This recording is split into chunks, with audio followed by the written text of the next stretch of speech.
두 번째 주제는 바로 노인병입니다. 참 근데 이 언제부터를 노인으로 봐야 하는 것인지 그렇죠. 예. 요즘 같은 고령화 사회 시대에는 더더욱 어려운 것 같아요. 다들 뭐 젊게 사시니까 네. 사실 뭐 겉으로는 나이를 가늠하기 어려운 경우가 많은데 자 그리고 또 사람마다 이제 겉으로는 조금 노인 같은데 속은 아주 건강하고 또 젊은 분들도 있단 말이죠. 그쵸. 자 그래서 이제 어느 연령대부터를 우리가 노인으로 봐야 하는 건지 궁금합니다. 자 먼저 양 원장님께서 설명해 주실까요? 네. 우선 건강보험 기준으로는 만 65세 이상을 노인으로 보고 있습니다. 아, 네. 네. 근데 한의학적으로 노인을 언제부터를 노인으로 봐야 할지는 뒤에서 차근차근히 설명드릴 거고요. 네. 노인병 연구, 그러니까 노화에 대한 연구가 왜 필요한지 한번 생각해 봤으면 좋겠는데요. 만 65세 이상 인구가 전체 인구 중에 20%를 넘는 구조를 초고령 사회라고 합니다. 네. 네. 우리나라는 2, 3년 내에 초고령 사회로 진입할 예정인데요. 고령 인구들의 의료비 지출이 높은 것은 자연스러운 현상일 수 있지만 우리가 노인병을 잘 연구해서 건강하게 노화를 맞이한다면 네. 공적인 지출을 줄일 수 있을 뿐만 아니라 개인적인 삶의 질 향상에도 큰 도움이 되기 때문에 오늘은 한의학적으로 노인병을 한번 알아보려고 합니다. 네. 네, 정말 좋은 말씀을 해주셨는데 이제 우리나라가 초고령 사회 진입을 앞두고 있기 때문에 이 노인병에 대해서 앞으로 더 많은 연구 그리고 더 많이 치료법이나 또 다양한 방법에 대해서 알아보는 게 매우 중요할 것 같습니다. 예방 방법까지요. 자, 그렇다면 개인마다 이런 차이는 있겠지만 젊음의 척도를 알아볼 수 있는 또 스스로 나이가 들었다라는 것을 느낄 수 있는 뭔가 좀 대표적인 지표가 있을 것 같아요. 어떤 게 있을까요? 네. 우선 다리가 건강해야 젊게 사실 수 있습니다. 네. 무슨 말이냐면 다리의 건강함, 걷고 뛰는 걸로 자신의 젊음을 좀 알아볼 수 있는데요. 우리가 청소년기, 10대 때를 생각하면 잘 뛰어다니고요. 20대에는 빨리 걷기를 좋아하고 30대부터는 천천히 걷기 시작합니다. 또 40대부터는 다리 힘이 약해져서 앉아있기를 좋아하고 건강하셨던 분들도 50대부터는 다리 힘이 빠지면서 점점 누워있기를 좋아하게 됩니다. 네. 예를 들어서 30, 40대부터는 신호등이 녹색불이 깜빡일 때 이렇게 뛰어서 건너가는 게 쉽지 않거든요. 네. 또 연세가 있으신 분들은 신호등을 미리 대기했다가 건너야 마음이 안정되기도 하고요. 그런 간단한 다리의 건강함을 통해서 자신의 노화 상태를 알아볼 수 있습니다. 네. 저도 사실 예전에는 잘 뛰어다녔는데 30대 접어든 이후부터는 약간 주저하게 되더라고요. 네. 네, 정확한 말씀이신 것 같은데 원장님들도 나 이럴 때 나이가 들었구나 이런 걸 느끼시는지가 좀 궁금해요. 양 원장님은 어떨 때 좀 느끼시나요? 저도 지금보다 젊을 때는 네. 신발을 아무거나 신고 잘 다녔는데 네, 요즘은 신발이 조금만 불편하면 바로 근육이 아프고 관절이 아픈 걸 느껴서 좀 나이가 드는 걸 느끼고 있습니다. 저도 동감합니다. 노 원장님은 어떠세요? 예, 저는 책 볼 때 안경을 내리고 본다거나 공원에서 운동하는데 다른 분들이 다 저를 지나쳐 가실 때 그럴 때 느낍니다. 다른 분들이 빨라서. 네. 네. 그러시군요. 네, 근데 우리 모두가 다 느끼고 있는 게 아닌가 싶어요. 네, 맞아요. 자, 그렇다면 이제 조금 전에 양 원장님께서 설명해 주신 대로 일단은 다리의 건강함이 이제 겉으로 봤을 때의 어떤 건강의 척도라고 본다면 이제 내부적으로는 이게 좀 잘못되면 내가 이제 노화다 이렇게 볼 수 있는 지표가 있을 것 같거든요. 자, 양 원장님 설명해 주실까요? 네. 요즘은 워낙 잘 꾸미고 건강을 지키시고 젊어 보이는 어르신들, 고령 인구가 많아서 나이를 쉽게 알 수 없는데요. 그럼 우리 한의학에서 오장육부라고 하는 내부적인 노화로 인해서 자신의 늙은 노화의 상태를 알아보는 몇 가지 예를 들어볼 건데요. 네. 네. 우선 구규 9가지 인체의 내부와 외부를 소통하는 이목구비, 비뇨기, 항문 등의 변화를 통해서 알 수 있습니다. 네. 예를 들어서 콧물과 눈물이 적절하지 않은 때 나오기도 하고요. 침이 말라서 쩝쩝거리거나 사탕을 자꾸 찾고 구취가 나기도 하고요. 네. 그리고 노화안이라고 하죠. 점점 눈이 가까이 있는 게 잘 안 보여서 피사체를 가까이 하고 멀리 하고 또 휴대폰 글씨가 점점 크게 설정하게 되고요. 또 이제 어르신들은 귀가 잘 안 들려서 자신의 목소리가 점점 커지는 그런 경향이 많고 네. 또 이제 우리 부모님들이나 할아버지, 할머니 댁에 가면 TV 소리가 크지 않습니까? 맞아요. 네. 네. 점점 TV 소리가 커집니다. 그리고 이제 가장 중요한 문제인데요. 소변의 문제가 마지막으로 나타나게 됩니다. 네. 물론 환경에 따라서 사람에 따라서 차이가 있겠지만 내가 화장실을 앞에 두고 조금씩 실수한다거나 야간에 3-4번 이상, 한두 번이 아니라 3-4번 이상 화장실을 가시게 되면 꼭 가까운 의료기관에 가셔서 상담받고 진료 받으시는 게 좋습니다. 네. 네. 아, 그렇다면은 저도, 네네. 저희 어머니 휴대폰을 보면은 이제 글자가 화면을 넘쳐요. 네.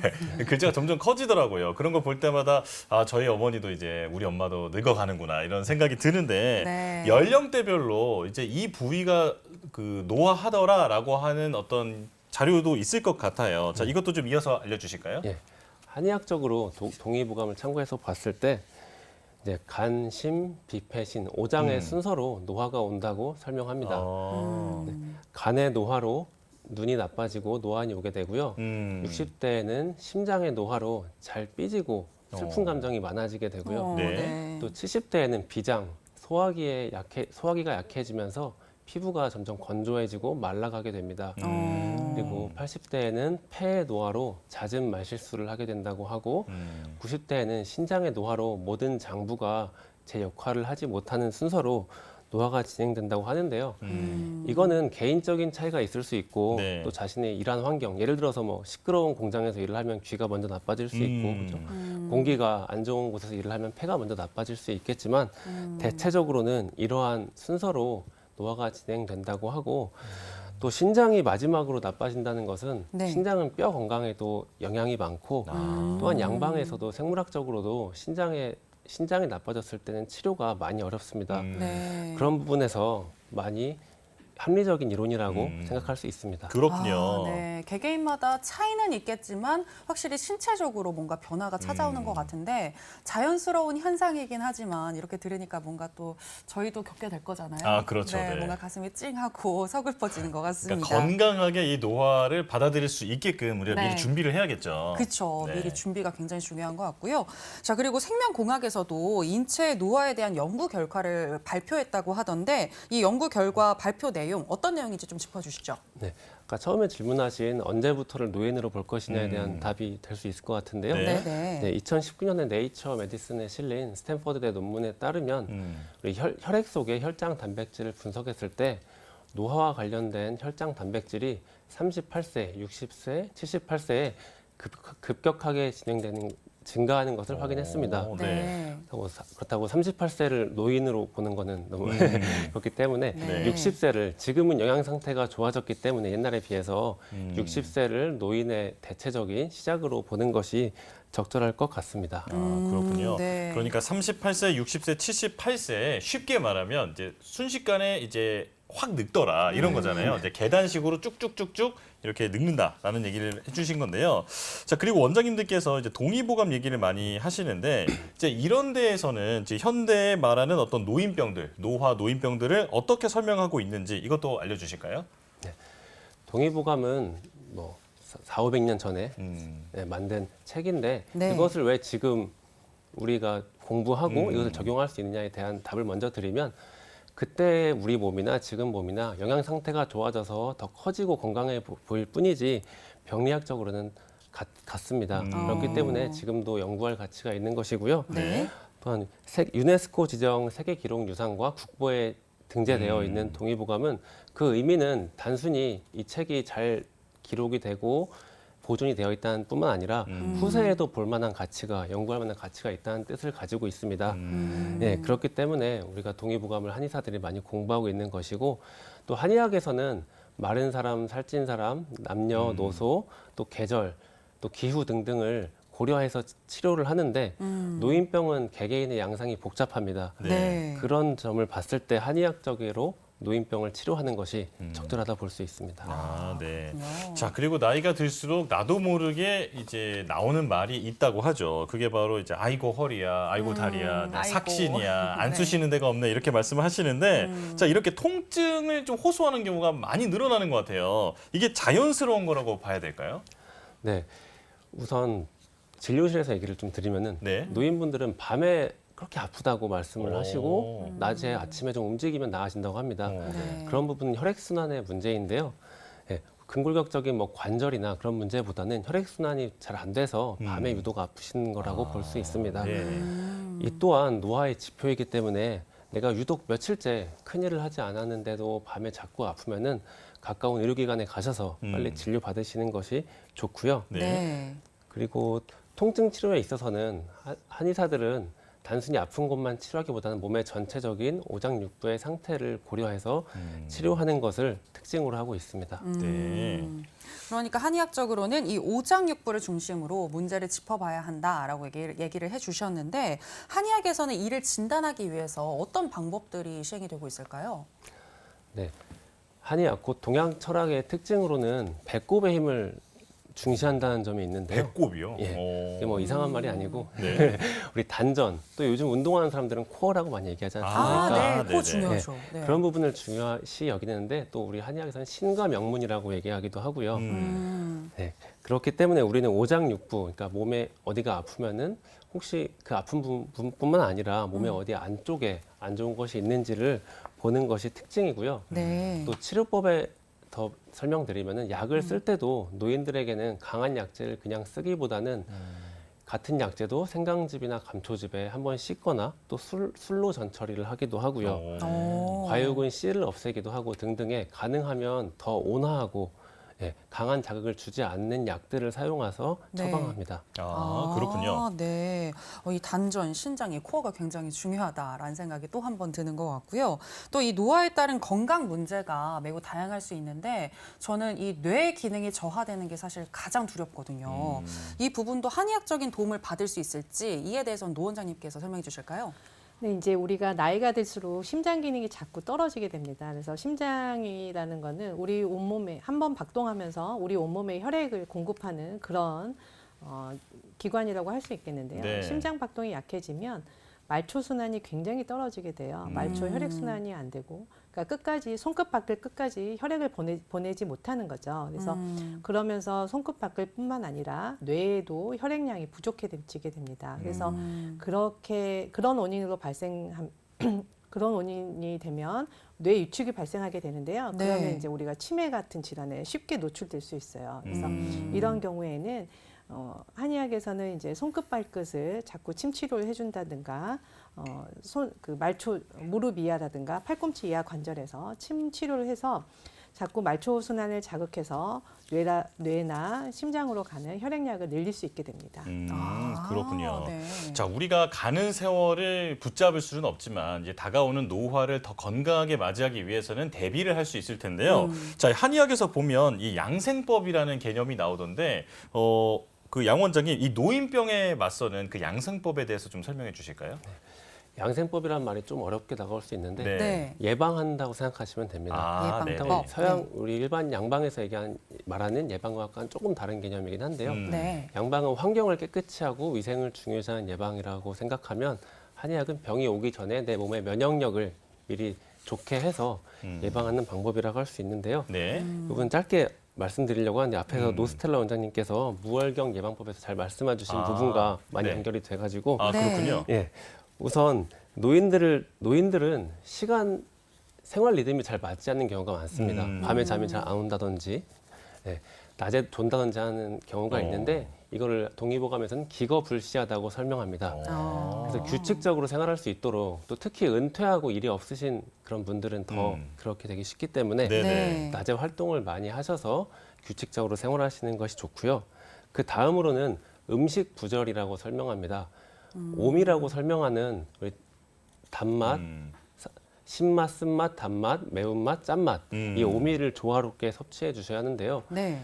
이 부분은 중요한 얘기여서 우리가 요즘에 너무 달고 짜고 자극적인 음식들을 또 매운 음식들 단짠단짠은 맞아요. 제가 맛있는 제일 음식은 좋아하는 다 건데. 단짠단짠이에요. 네. 매운맛도 너무 유행을 하고 네. 또 커피나 녹차 같은 쓴맛도 너무 편중되게 먹는데요. 네. 한의학에서는 이런 걸 되게 안 좋게 보고 오미를 골고루 담백한 음식, 담담한 음식 위주로 곡물 위주로 섭취하라고 설명하고 있습니다. 네. 네, 그리고 마지막으로는 칠정에 대한 스트레스에 대한 얘기인데요.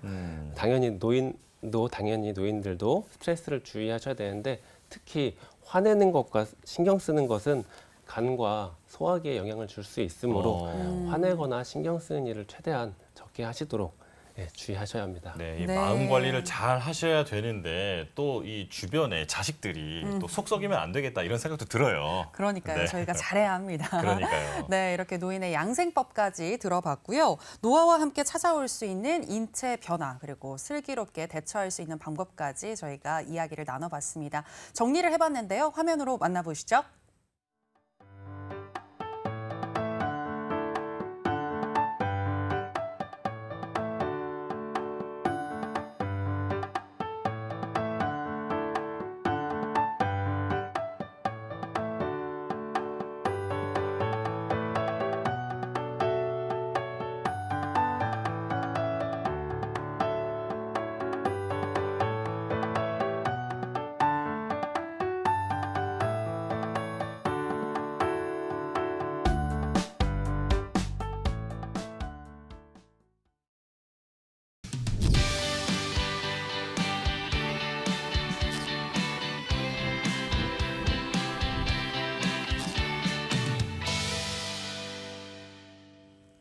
네, 한의학에 대한 궁금증을 시원하게 해결해드리는 무엇이든 물어보감입니다.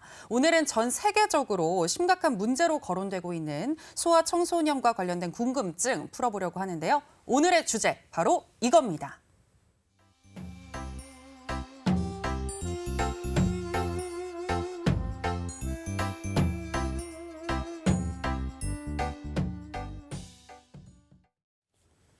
네, 바로 소아 비만에 대해서 알아보려고 하는데 최근에 그 국민건강영양조사에 따르면 우리나라 10살에서 18살 소아 청소년들의 이 비만율을 봤더니 10명 중 1명이 비만이라고 합니다. 꽤 지금 높네요. 우리가 가장 비만 대국이라고 알고 있는 미국이 5명 중 1명이라고 하니까 사실 우리나라의 비만율도 굉장히 심각하다. 네, 이렇게 볼 수가 있겠죠. 네. 자, 그렇다면 이제 소아 비만에 대해서 우리가 오해를 하나씩 풀어보면서 그 치료를 해야 하는 중요성에 대해서 좀 다시금 짚어보려고 하는데, 자, 일단 첫 번째로 어렸을 때 찐 살은 다 키로 가니까 괜찮다라고 어르신들께서 말씀하시는 경우가 있잖아요. 그쵸. 네, 자, 이거 정말 맞는 말인지 양 원장님께서 설명해 주실까요? 네.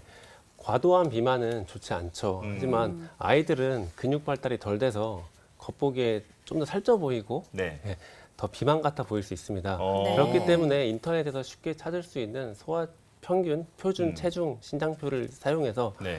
자신의 아이가 비만인지 아닌지 확인해 보시는 것이 가장 좋고요. 네. 그리고 또한 아이들은 양상유여 음부족이라고 설명하는 한의학 개념에서 항상 그 단백질이나 근육이 부족하다고 합니다. 오. 그래서 과하지 않는 범위에서는 네. 너무 네. 마른 것보다는 적당한 체중을 유지하는 것이 좋습니다. 야, 그러니까 마냥 아이가 살이 찔 때까지 나중에 다 키로 갈 거니까 이렇게 안심하고 방치하기보다는 적당한 체중 관리를 좀 해주면서 골고루 먹이는 게 중요하다 이런 말씀이시죠? 네. 알겠습니다. 네. 자, 그럼 이번에는 소아 비만을 부르는 요인에 대해서 한번 들어볼까 하는데요. 아무래도 이 소아 비만도 비만이니까 많이 먹어서 생기는 문제가 아닐까 싶은데 어떤가요, 양 원장님? 우선 부모님의 식습관이 가장 중요합니다. 네. 그래서 우리 아이가 비만인 것 같고 식습관이 안 좋다면 혹시 가족의 분위기가 부모님의 식습관이 야식을 많이 먹는다든지 군것질을 많이 하고 뭐 단맛을 많이 제공한다든지를 확인해 보시는 게 좋고요.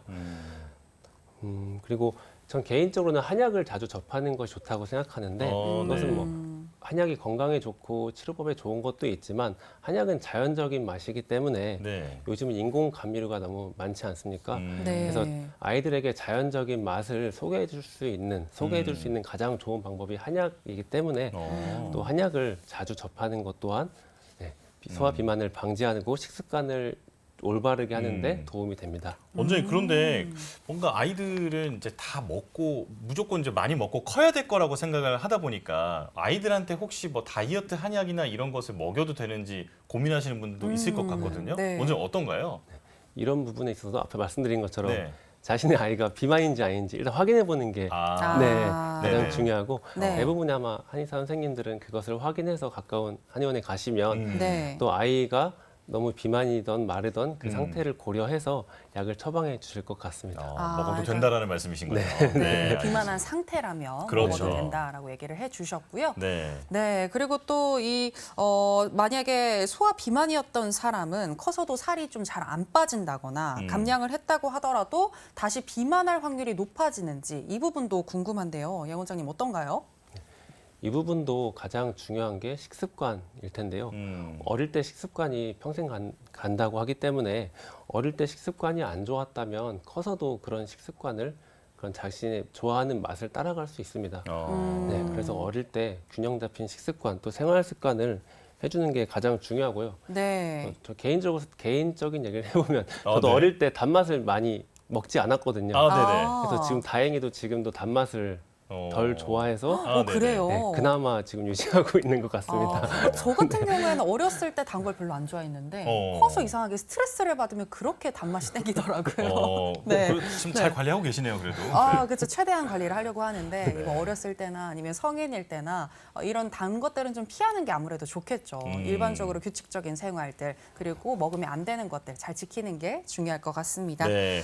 네. 자, 그리고 제가 좀 추가적으로 궁금한 게 어릴 때 살이 찌면 이제 나중에 커서도 이제 살이 잘 찌는 체질로 변한다는 얘기 들었거든요. 뭐 지방 세포 수가 뭐 늘어난다거나 뭐 이런 식으로 체질이 변한다는 얘기를 들어봤는데 양 원장님 조금 더 설명을 해주실까요? 그런 부분은 한의학에서는 체질의학 우리 잘 알고 있는 4체질 또 간혹 8체질 하시는 분들도 있고 네. 네. 그런 부분에 있어서는 상당히 합리적인 얘기를 할 수 있습니다. 예. 네, 체질이 간혹가다 성인이 돼서 변하기도 하지만 대부분은 그대로 가기 때문에 네. 많이 들어보셨을 뭐 태음이는 뚱뚱하고 아, 소양이는 네네. 마르고 날쌔고 그런 부분이 어른이 돼서도 유지될 수가 있습니다. 네, 그렇군요. 네. 자, 확실히 그리고 자 이제 키 성장 외에도 어렸을 때 이제 비만하게 되면은 키 말고도 건강에도 많은 영향을 준다고 하잖아요. 네네. 자, 노 원장님, 뭐 소아 비만이 아이들의 건강에는 어떤 영향을 미칠까요? 네, 일단 방금 말씀드렸듯이 어렸을 때 살이 찌게 되면 지방 세포수가 늘어나기 때문에 그 지방 세포수가 늘어남으로 인해서 발생되는 여러 가지 문제점이 있는데요. 특히 우리가 뭐 너무 이른 나이에 30kg 이상이 된다거나 너무 이른 나이에 지방 세포수가 많이 늘어서 비만이 되면 내분비계 교란이 오게 됩니다. 그래서 그런 원인으로 인해서 뭐 소아 당뇨가 생길 수도 있고요. 네. 또 여아의 경우에는 성조숙증 같은 그런 게 빨리 이제 일어나게 되죠. 그럼 에스트로겐 아까 말씀해주신 뭐 무월경이라든지 이런 것도 올 수 있는 건가요? 네, 그렇죠. 모혈경이나 다낭성이라든가 이런 질환에 특히 이제 우리가 난소 호르몬 계통은 인슐린 인자가 굉장히 중요하거든요. 그래서 그런 부분에 있어서 성조숙증이라든가 여러 가지 질환에 노출될 수 있습니다. 네. 소아 비만이 의심이 된다면 빨리 치료를 하는 게 매우 중요할 것 같고요. 이 아이들은 성인에 비해서 아무래도 고강도로 다이어트를 하는 거는 조금 어렵지 않을까라는 생각이 드는데 우리 부모님들이 어떻게 관리를 해주는 게 좋을까요, 양 원장님? 앞서 질문하셨던 아이들한테 다이어트 한약을 먹여도 되냐라는 네네. 질문에 대한 좀 답이 될 수 있을 것 같은데요. 네. 성장하는 아이들은 살을 어른들 같이 빼는 걸 목표로 하는 것이 아니라 체중을 빼는 게 목표가 아니라 유지하는 걸 목표로 합니다. 그래요? 네. 항상 계속 크고 있기 때문에 체중을 유지만 해줘도 다이어트가 되고 있는 것입니다. 네. 그래서 뭐 운동을 하고 식습관을 잘 하고 올바르게 하고 생활 습관을 맞추면서 우리 아이가 살이 안 빠지 체중이 그대로네라고 실망하실 것이 아니라 유지하고 있다면은 성공적으로 다이어트를 하고 잘하고 있는 것입니다. 그렇군요. 네. 감량보다는 유지에 좀 더 초점을 맞추자라는 이야기까지 들어볼 수 있었습니다. 네. 오늘 무엇이든 물어보감 소아 비만에 대해서 알아봤는데요. 저희 연희보감